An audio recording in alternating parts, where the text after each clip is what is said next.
অনেকদিন পর আমার আব্বুর বুলেটটাকে নিয়ে চলে গিয়েছিলাম আমার ডার্লিং এর সঙ্গে দেখা করতে। হ্যাঁ, আমাদের বাঁকুড়াতে এত ঠান্ডা পড়েছে কি বলবো, সারা ঘর থেকে বেরোলে দেখছি শুধু বরফ পড়ছে। তাই আর কি এই ঠান্ডার থেকে বাঁচার জন্য গায়ে একটু চাদর ঢাকা নিয়ে নিলাম। তারপরে চলে গেলাম আমার 3 কোটি টাকার কেটিএম টার কাছে। আবে কি আজকেও তো তেল নাই মনে হচ্ছে, এই দেখি তো একটু চেক করে।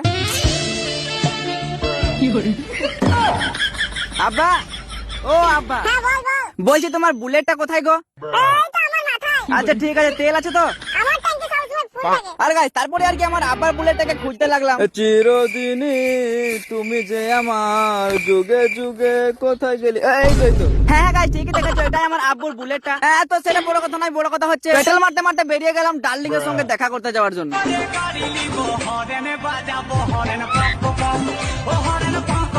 তো গাইস তারপর একটা জায়গায় দাঁড়িয়ে উপর দিকে তাকাতেই দেখি আইসক্রিম ওলা। তাই আর দেরি না করে এখান থেকে নিয়ে নিলাম একটা বেগুন ফ্লেভার আইসক্রিম। আর গাইস আমি এখন বলবো, তোমাদের কি এই শীতে মুখে কালো দাগ পড়ে যাচ্ছে? তাহলে তোমরা আমার মতো ইউজ করতে পারো এটা করে আইসক্রিম দিনে 2 বার রাতে 1 বার, তারপর তোমরাও আলামিনের মতো কিউট হয়ে যাবে।